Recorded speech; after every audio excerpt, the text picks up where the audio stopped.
ನಮಸ್ಕಾರ. ನಾನು ಡಾಕ್ಟರ್ ಭರತ್ ಚಂದ್ರ. ಇವತ್ತಿನ ವಿಡಿಯೋದ ವಿಷಯ ಕೆಲವು SIP ಮಿಸ್ ಮಾಡಿ ಲಕ್ಷ ಲಕ್ಷ ಕಳೆದುಕೊಳ್ಳಿ.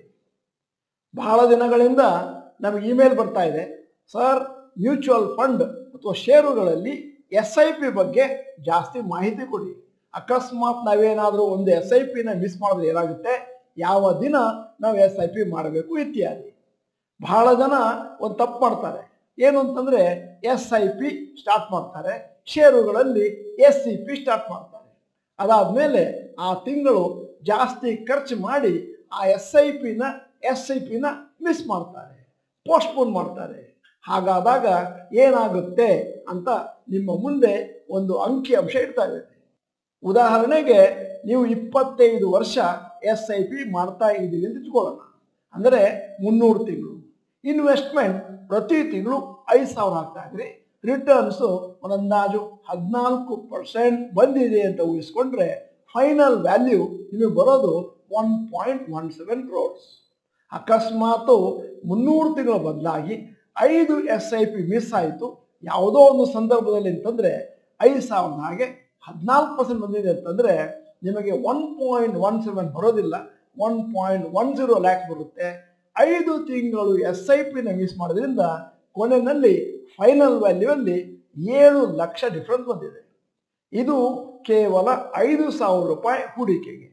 ಅದೇ ನೀವೇನಾದರೂ 10,000 ರೂಪಾಯಿಯನ್ನು ಪ್ರತಿ ತಿಂಗಳು SIP ಮಾಡ್ತಾ ಇದ್ದೀರಿ ಅಥವಾ SEP ಮಾಡ್ತಾ ಇದ್ದೀರಿ ಅಂತಂದ್ರೆ 25 ವರ್ಷಕ್ಕೆ 10,000 ಹಾಗೆ 14% ನಿಮಗೆ ರಿಟರ್ನ್ ಬಂದಿದೆ ಲಾಂಗ್ ಟರ್ಮ್ ಅಲ್ಲಿ ಅಂತಂದ್ರೆ ಫೈನಲ್ ವ್ಯಾಲ್ಯೂ 2.34 crores ಬರುತ್ತೆ.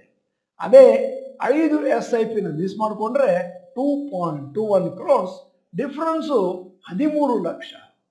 ಇಲ್ಲಿ ನಾನು 5,000 10,000ದ ಉದಾಹರಣೆ ಕೊಟ್ಟಿದ್ದೇನೆ. ನನಗೆ ಗೊತ್ತಿದ್ದ ಹಾಗೆ ಬಹಳಷ್ಟು ಜನ 15, 20, 25 ಕೂಡ SIP ಮಾಡ್ತಾರೆ.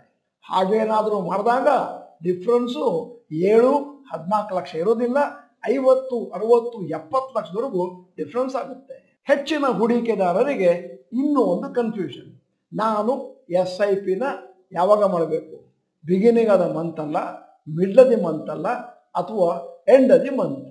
ಇವತ್ತು ಆ ಕನ್ಫ್ಯೂಷನ್ ಅನ್ನು ಕಮ್ಮಿ ಮಾಡಬೇಕು ಅಂತೇಳಿ ಈ ವಿಡಿಯೋದಲ್ಲಿ ಸಂಪೂರ್ಣವಾದಂಥ ಸ್ಟ್ಯಾಟಿಸ್ಟಿಕ್ಸ್ ಕೊಡ್ತಾ ಇದ್ದೇನೆ. ಉದಾಹರಣೆಗೆ ನಿಮ್ಮ ಮುಂದೆ ಒಂದು ಟ್ಯಾಬ್ಲರ್ ಕಾಲಮ್ ಇಡ್ತಾ ಇದ್ದೀನಿ, comparison of returns when invested on different dates 2006 ಇಂದ 2025 20 ವರ್ಷಕ್ಕೆ. ಅಕಸ್ಮಾತ್ ನೀವೇನಾದರೂ SIP SEPನ ಫಸ್ಟ್ ದಿ ಮಂತ್ ಮಾಡ್ತಾ ಇದ್ರಿ ಅಂತಂದ್ರೆ ನಿಫ್ಟಿ 100 ಇಂಡೆಕ್ಸ್ನಲ್ಲಿ 13.75% ಬರುತ್ತೆ. 5ನೇ ತಾರೀಕು ಮಾಡಿದ್ರೆ 13.73% ಬಂದಿದೆ. 10ನೇ ತಾರೀಕು ಮಾಡಿದ್ರೆ 13.74% ಬಂದಿದೆ. 15th ದಿ ಮಂತ್ ಮಾಡಿದ್ರೆ 13.75% ಬಂದಿದೆ. 20th of the month ಮಾಡಿದ್ರೆ 13.77% ಬಂದಿದೆ. 25th of the month 13.78% ಬಂದಿದೆ.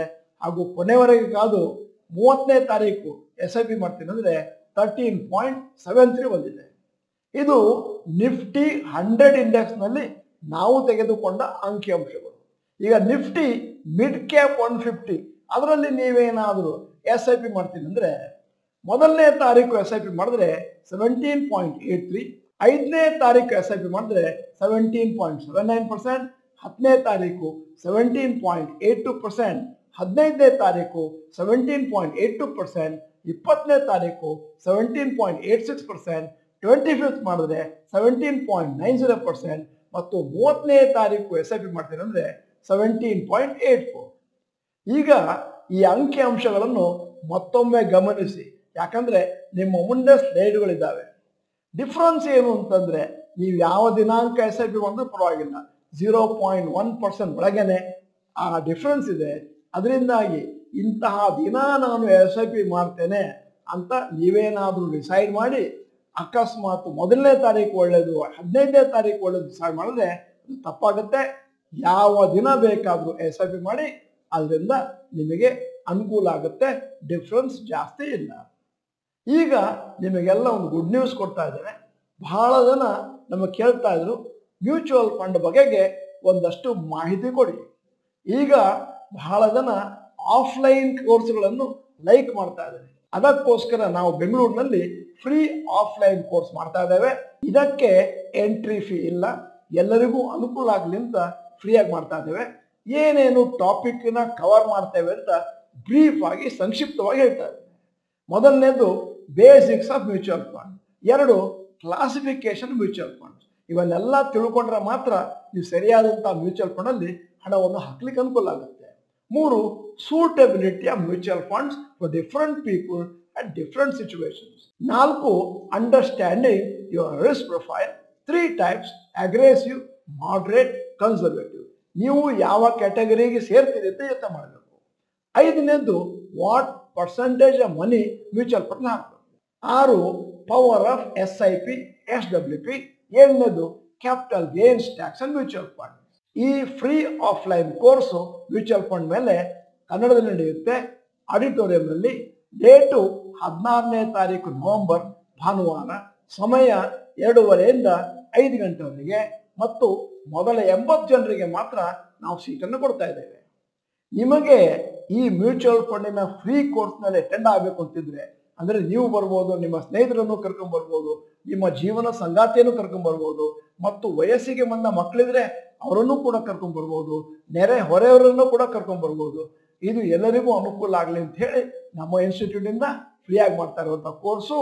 ಇದಕ್ಕೆ ನೀವು ಅಟೆಂಡ್ ಆಗಬೇಕು ಅಂತಂದ್ರೆ ಒಂದು ವಾಟ್ಸಪ್ ಕಳಿಸ್ಬೇಕು 9900000046ಗೆ. ಹೆಸರು, ಇಮೇಲ್ ID ಮತ್ತು ಮ್ಯೂಚುವಲ್ ಫಂಡ್ ಕೋರ್ಸ್ ಅಂತ ಸಬ್ಜೆಕ್ಟ್ ಹಾಕಿರಬೇಕು. ಒಮ್ಮೆ ನಿಮ್ಮ ವಾಟ್ಸಪ್ ಮೆಸೇಜ್ ನಮಗೆ ತಲುಪಿದ ಮೇಲೆ ಮೊದಲ 80 ಜನರನ್ನ ನಾವು ಸೆಲೆಕ್ಟ್ ಮಾಡಿಕೊಂಡು ಅವರಿಗೆ ರಿಪ್ಲೈ ಮಾಡ್ತೇವೆ. ವೆನ್ಯೂ ಎಲ್ಲಿದೆ? ಇದು ಬೆಂಗಳೂರಿನ ಸೆಂಟ್ರಲ್ ನಡೀತದೆ. ನೀವು ಬೇರೆ ಊರಿಂದ ಬಂದರೂ ಪರವಾಗಿಲ್ಲ, 2:30ಯಿಂದ 5 ಗಂಟೆ ಅಟೆಂಡ್ ಆಗಿ ಆಮೇಲೆ ನಿಮ್ಮ ಊರಿಗೆ ವಾಪಸ್ ಹೋಗ್ಬೋದು. ಅದರಿಂದ ಮಿಸ್ ಮಾಡದೆ ಈ ಪರ್ಟಿಕ್ಯುಲರ್ ವರ್ಕ್ಶಾಪಿಗೆ ಬನ್ನಿ. ಕೊನೆಯಲ್ಲಿ ಈ ಪರ್ಟಿಕ್ಯುಲರ್ ವಿಡಿಯೋದಲ್ಲಿ ಇನ್ನೊಂದು ಇಂಟ್ರೆಸ್ಟಿಂಗ್ ವಿಚಾರವನ್ನು ಕವರ್ ಮಾಡ್ತೇನೆ. ಬಹಳ ಜನ ತಿಂಗಳ ಎಂಡವರೆಗೆ ಕಾಯ್ತಾ ಇರ್ತಾರೆ. ಮ್ಯೂಚುವಲ್ ಫಂಡಲ್ಲಿ ಹಣ ಹಾಕಬೇಕು, ಸ್ಟಾಕ್ಸ್ನಲ್ಲಿ SIP ಮಾಡಬೇಕು, SEP ಮಾಡಬೇಕು ಇತ್ಯಾದಿ. ಆದರೆ ಇದು ತಪ್ಪು ಅಂತ ಹೇಳ್ತಾ ಇದ್ದೇನೆ. ಯಾಕಂದರೆ ನಿಮಗೆ ಸಂಬಳ ಬರೋದು beginning the month, end the month ಅಕೌಂಟಲ್ಲಿ ಬ್ಯಾಲೆನ್ಸ್ ಕಮ್ಮಿ ಇರುತ್ತೆ. ಆವಾಗ ನೀವು ಪೋಸ್ಟ್ಪೋನ್ ಮಾಡುವ ಚಾನ್ಸ್ ಇದೆ. 2ನೆಯ ಕಾರಣ, ನೀವು ಯಾಕೆ ತಿಂಗಳ ಎಂಡವರೆಗೆ ಕಾಯಬಾರ್ದು ಅಂತಂದರೆ, ಸಾಮಾನ್ಯವಾಗಿ ಜನ ನೋಡ್ತಾರೆ ತಿಂಗಳ ಎಂಡಲ್ಲಿ ಮಾರುಕಟ್ಟೆ ಸ್ವಲ್ಪ ಹೈಯರ್ ಲೆವೆಲ್ ಇದ್ದಂಗೆ ಕಾಣಿಸುತ್ತೆ ಹಲವು ಬಾರಿ. ಆವಾಗ ನೀವೇನು ಮಾಡ್ತೀರಿ, ಈ ತಿಂಗಳು ಬೇಡ ಮುಂದಿನ ತಿಂಗಳು ಅಂತ ಅದನ್ನು ಪೋಸ್ಟ್ಪೋನ್ ಮಾಡ್ತೀರಿ. ಹಾಗೆ ಒಂದು SIP ಮಿಸ್ ಆದಾಗ ಏನಾಗುತ್ತೆ ಅಂತ ನಾನು ಈ ವಿಡಿಯೋದ ಮೊದಲ ಪಾರ್ಟಲ್ಲಿ ಕಂಪ್ಲೀಟ್ ಆಗಿ ಎಕ್ಸ್ಪ್ಲೇನ್ ಮಾಡಿದ್ದೇನೆ. ಯಾವುದೇ ಕಾರಣಕ್ಕೂ ನೀವು ಮಿಸ್ ಮಾಡಬಾರ್ದು. ಈಗ ತಿಂಗಳ ಯಾವ ದಿನದಲ್ಲಿ SIP ಮಾಡಬೇಕು, ಒಂದು ಡಿಸಿಪ್ಲಿನ್ ಇರಬೇಕು. SIP ಅಂತಂದರೆ ನಿರ್ದಿಷ್ಟವಾದ ಒಂದು ಮೊತ್ತವನ್ನು ನಿರ್ದಿಷ್ಟವಾದ ಒಂದು ದಿನಾಂಕದಂದು ನಿರ್ದಿಷ್ಟವಾದ ಒಂದು ಸೆಟ್ ಆಫ್ ಮ್ಯೂಚುವಲ್ ಫಂಡ್ ಅಥವಾ ಶೇರುಗಳಲ್ಲಿ ಹಾಕೋದು. ನಾವು ಹೇಳೋದು ನಿಮಗೆ ನೆನಪಿರಬೇಕು, ಒಂದಷ್ಟು ಡಿಸಿಪ್ಲಿನ್ ಇರಬೇಕು. ಅಂತಂದರೆ ನಿಮ್ಮ ಬರ್ಡೇ ಯಾವುದು ಅಂತ ನೋಡ್ಕೊಳ್ಳಿ. ಉದಾಹರಣೆಗೆ ನೀವು ಮೇ 11th ಹುಟ್ಟಿದಿರಿ ಅಂತಂದರೆ ನೀವು ಪ್ರತಿ ತಿಂಗಳು 11ನೇ ತಾರೀಕು SIP SEPನ ಮಾಡುವಂಥ ಪರಿಪಾಠವನ್ನು ಇಟ್ಕೊಳ್ಳಿ, ತಪ್ಪದೆ ಮಾಡ್ತಾ ಹೋಗಿ. ಆವಾಗ ನಿಮಗೊಂದು ಡಿಸಿಪ್ಲಿನ್ ಇರುತ್ತೆ, ಕಂಟಿನ್ಯೂ ಆಗ್ತಾ ಹೋಗುತ್ತೆ. ವಿಡಿಯೋದ ಕೊನೆಯಲ್ಲಿ ಮತ್ತೊಮ್ಮೆ ರಿಮೈಂಡ್ ಮಾಡ್ತಾ ಇದ್ದೇನೆ, ನಮ್ಮ ಮ್ಯೂಚುವಲ್ ಫಂಡ್ ಕೋರ್ಸ್ನ ಮಿಸ್ ಮಾಡಬೇಡಿ. ನೀವು ಈಗಾಗಲೇ ಡಾಕ್ಟರ್ ಭರತ್ ಚಂದ್ರ ಕಾರ್ಯಾಗಾರ ತಗೊಂಡ್ರೂ ಪರವಾಗಿಲ್ಲ, ತಗೊಳ್ಳದೇ ಇದ್ರೂ ಪರವಾಗಿಲ್ಲ. ಕೊನೆಯಲ್ಲಿ ಒಂದು ಪ್ರಶ್ನೆ ಕೇಳ್ತಾ ಇದ್ದೇನೆ, ತಿಂಗಳ ಯಾವ ದಿನ ನೀವು ರೆಗ್ಯುಲರ್ ಆಗಿ SIP ಮಾಡ್ತಾ ಬರ್ತಾ ಇದ್ದೀರಿ? ಇವತ್ತಿನ ವಿಡಿಯೋ ನಿಮಗೆ ಬಹಳ ಉಪಯುಕ್ತವಾಗಿತ್ತು ಅಂತ ಊಹಿಸ್ಕೊಳ್ತೇನೆ. ವಿಡಿಯೋ ಚೆನ್ನಾಗಿದ್ರೆ ದಯವಿಟ್ಟು ಎಲ್ಲರಿಗೂ ಫಾರ್ವರ್ಡ್ ಮಾಡಿ. ನಮಸ್ಕಾರ.